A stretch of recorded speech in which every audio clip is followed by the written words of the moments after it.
ngasi video sidi back test tawbase kaya gi matik maru oige habegi matang da ai thamjage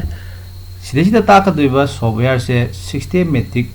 trading khatang back test tawba yaba software ni haiba software se kamaina sinani habadi YouTube ta algo trading kamain sinani thiro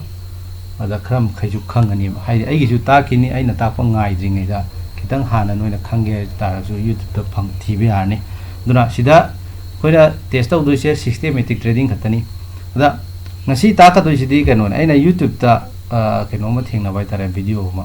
magi hedging strategy yam live hedging strategy malai hafta khudingi tawdoba ada hafta khudingi sum paisa tan bai yai haibegi mong hai tare hafta da mamu di yaudoi ko hafta khudingi tan badi kem leite tawdobu khoina mana sum toy toy tomotam paisa di sum liemuni haise haye sumana yam toy toy ne hedging yam live ko strategy lai sum paisa tan ba wadana khotana mayam hainai dana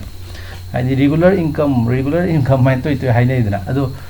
mi dana hairako matam da taseng na talibra tandabra habse hedging gumba sum strategy si systematic oigale hai hafta khudingi tawba yaba hai ta systematic oigale ado sum software sida back test tok pa yaba ni na mana sida magi strategy malai hafta asum paisa tan ba yai hai taseng na paisa tan ba yabra yadabra hai ko ai ji back test toga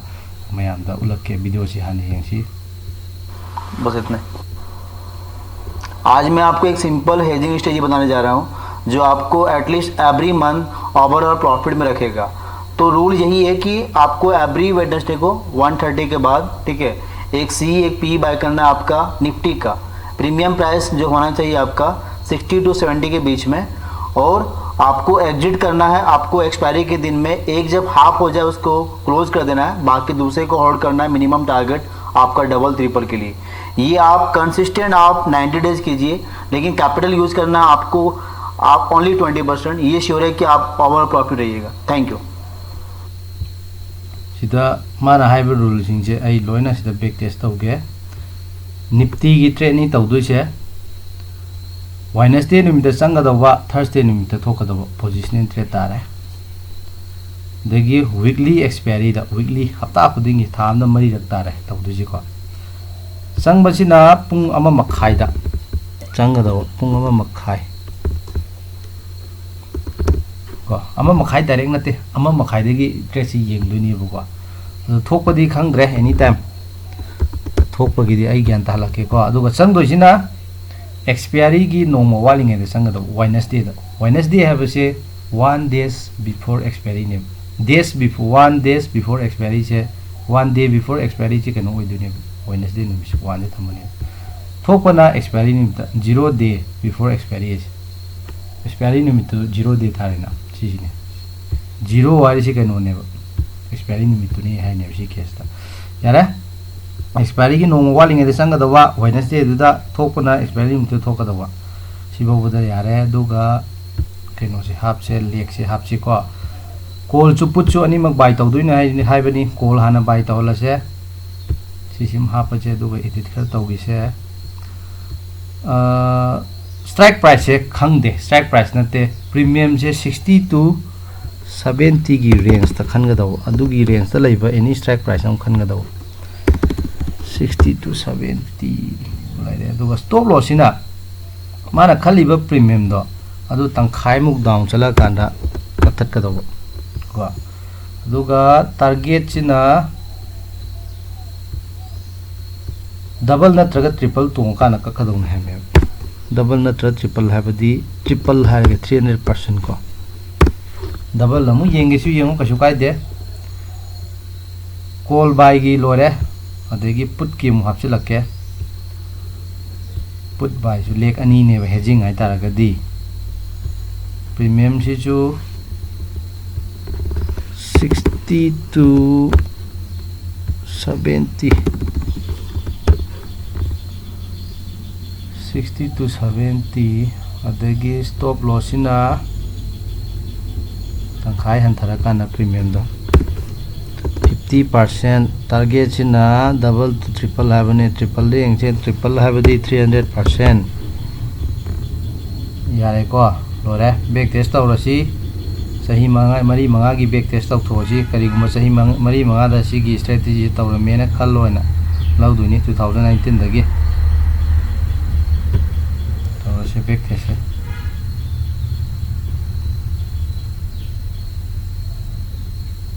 चुमदी लोई चुमी को call put weekly range की लोई चुमे अदा हप्ता खुदिंगी तौबदा पैसा सुंदोई सोइदना तोंगनेना याम थी मोंग तान हाइरिबा वीडियो दुदे अदो अइना बैक टेस्ट तौबदगी पैसा सु मांगे 2022 दा लुपा 13 खक तोंग अतैदी ओइ मांगे कैदौदुइन लुपा 13 खक तोंग लोड हमदा अदो हाइबदी एवरेज प्रॉफिट पर ट्रेड से माइनस चले हाइदी हप्ता खुदिंगी पैसा मांगे हाइबे एवरेज होतो लुपा चनी चांग मांगे हाइबे ब्रोकरेज चार्ज कक्तबिदा विन रेट से 25% खक्तने दुना draw down maximum draw down का लुपा 50 लुपा 50 हापगा ट्रेड तौदी सुम मुट खिताबने दुना सुम पोट से हाई तारेको अदो कईगिदमकता बैक टेस्टिंग से दरकार लेनो हाई तारगदी कनागुम मी स्ट्रेटेजी अमा फजई फजदे हारपदो होइना बैक टेस्ट तौ या तारगदी तौथोपियो सिना सिस्टेमेटिक किनी अदुगा डिस्क्रिशनरी दसु होइना सात तो ममांगी सासिंदो चिखत निखलत नैना बो गेरा अमो गेरा यारिंगैदि बैक टेस्ट तौथोकदोने अदु कांदा रिजल्ट दो खंगदोने सिगी हाई तारे सुम वेबसाइट सिगी कानाबसे तो सिगी वेबसाइट से कमायना सिननी कायदो आई वीडियो बुदी लाखिनी तबदबो अतोपा YouTube सिंदसु मैम फंगमने दुगो येंगो कमाय सिननी हाबदो अदो स्ट्रेटेजी फजबा हाइबसिदी कैदोने काना ओवरऑल प्रॉफिट से लेगदोने सि पैसा तोंगदोबा एवरेज प्रॉफिट पर ट्रेड से लेगदोबा को अदो विन रेट से नेमसु वांगसु कछु कायदे विन रेट किदि कछु दरकार लेति को नेमसु रिस्क रिवार्ड यामदि अदुगी ड्रॉ डाउन से पिकदोबा दुबा स्ट्रेटेजी होगदो स्ट्रेटेजी फजबा है एग्जांपल हम तंग पिरके सिदा इधर एग्जांपल हम पीके स्ट्रेटेजी मैंने खल्लिनी को हाना सेव तौर थंब स्ट्रेटेजी नि स्ट्रेटेजी फजबा है कमाइन तौगे सो आई उलखे सी कम माइगे सिगी इनपुट के नियम दुदai कोना एक्सप्लेन तौरके को हजे एक्सप्लेन तौरसु ज्ञान तारो मिन मरी मंगा एक्सप्लेन तौबदा सिगी स्ट्रेटेजी से एक्सपायरी निमित तौबा यादब स्ट्रेटेजी एक्सपायरी निमित तंग मुथत पिरो लोड अमगिनी को येंगी से लोड अमखक थाबदा ट्रेड तो तौबो खुदिंगी लुपा चात्रुक के मेल लेमे एवरेज ता चात्रुक नुती की लेमनी हाबे लेति को विन रेट से यामन नेमजै 35% गतनी हाबे ट्रेड तौबदा पंपोदा पोदिबा तो मैक्सिमम लूजिंग स्ट्रिक कादो ट्रेड से थांना 13 रकसे मांग है हाबदी याम तोय मांगदोरिबा हाइबा ट्रेड से तौबदबो लोड अमा खतंगिनी को येंगी से average loss on losing trade से लुपा 500 खतने नंग सांगचत नोंगद लुपा 500 खतने रिस्क लौदे लिसिंग बो फादे हाइतारे को एवरेज तो तो मतंदा लोड अमादा अदुगा मैक्सिमम ड्रॉ डाउन से लुपा 9,000 ने कैसु कायदे 9,000 ड्रॉ डाउन लेबा गाइजे सिदी अदुगी मति याम नेमग्रे हाइतारे को अदो मागी मतुंग ने लोड मरी होइता दि लुपा 2,000 तो कदुनी से अदुगा येंगसी रिस्क रिवार्ड से 1:5 फंगी सुम स्ट्रेटेजी सिने फजबा हादि कंसिस्टेंटली सही की प्रॉफिट फंगमे 2019 दसु प्रॉफिट पिंगमे 20 दसु प्रॉफिट पिंगमे 21 दसु प्रॉफिट पिंगमे नुती की ट्रेड तौदो दि नते हाबदि सही अम्मा अनि अहुम मरी सही मरी सिदा ट्रेड चहुम चामब्री फादे फंगी से नुती की फंगवा खरादि वानी गाय बदवा अदु ताजु कंसिस्टेंटली प्रॉफिट पिंगमे थागी यंग मतनो मांगबदि थादा मांगबसिदि था खुदिंगी तोंगनि हाबे वखनदि खन बसुङा याद्रे को अदु खलकपदने बेरा खारिस कंसिस्टेंटली रिटर्न खरदि पीबा ngamiदना लोड अमगी वारीनी नंग पैसा तुई मतुई लोड अनि तौत्रा उमता सुमाय तौबो स्ट्रेटेजी फजबो कवे दुगा ममांगी दुदी याद्रेदना दुना बैक टेस्ट तौथोपा याबा होइतारगदी सुम सॉफ्टवेयर से सिननागा कोइन बैक टेस्ट तौबा दु बैक टेस्ट रिजल्ट दगिदी करी खंगबा याय तारगदी येमो विन रेट से 34% लई काइन थोरइदना दो अतोपा स्ट्रेटेजी माई उलके को चिजु हेजिंग स्ट्रेटेजी नि हफ्ता खुदिंगी तौबा याबा हाइतारे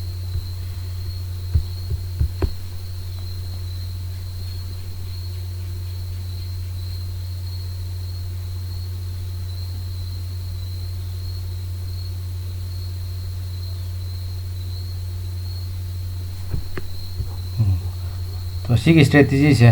सिजु ꯌꯥꯝꯕ ꯌꯥꯝꯗꯕ ꯀꯟꯁꯤꯁꯇꯦꯟꯂꯤ ꯄꯩꯁꯥ ꯈꯔ ꯈꯔꯗꯤ ꯇꯣꯡꯉꯤꯕꯅꯤ ꯍꯟꯗꯛ ꯆꯍꯤꯒꯤ 30,000 ꯀꯣ ꯃꯃꯥꯡꯗ 68 ꯌꯥꯝꯕ ꯌꯥꯝꯗꯕ ꯍꯥꯏꯇꯥꯔꯦꯀꯣ ꯍꯦꯖꯤꯡꯗꯗꯤ ꯄꯩꯁా ꯃꯌꯥꯝ ꯑꯃ ꯇꯣꯡꯕꯁꯨ ꯂꯩ ꯑꯗꯣ ꯁꯤꯒꯤꯁꯤꯗꯗꯤ ꯌꯥꯝ ꯀꯟꯅꯗꯕꯨꯗꯤ ꯇꯣꯡꯗ꯭ꯔꯦ ꯂꯣꯠ ꯑꯃꯗꯅꯦ ꯁꯤꯁꯨ ꯂꯣꯠ ꯑꯃꯗ ꯇꯧꯕꯗꯕꯨ ꯃꯥꯗꯤ average loss per trade se khara di chawe ko aduna yamna phajaba strategy makpudi natte ba adui targa su work ti tawridra paisa bodi mangdri ba adu back test taw tho khangni yengo overall profit se lupa lan ani me phange number of trade yam phangde hafta khudingi ni na adagi average profit per trade se hafta amada lupa lising amga samri changwa le me hani mang ba tha su yauduni ko mang hafta su yauduni ko adu average law tho kan paisa lem boy mamang idu lupa chani minus chatle ma idu di udu win rate se 62% ko win rate ki tong wange sidana to udu risk reward se ne me 1:1 ne kasu kai de du to udu sumba sidi ko matha sana da bi to ba strategy ne smaina strategy phajade ha ba se khoina back test to thoga khara khangba yai systematic oi taragadi discretionary oi taragadi masidadi yaro tuna aina hajaga dawdi stock market ta sange hai taragadi data analysis se pajana kanga daw data se analyze to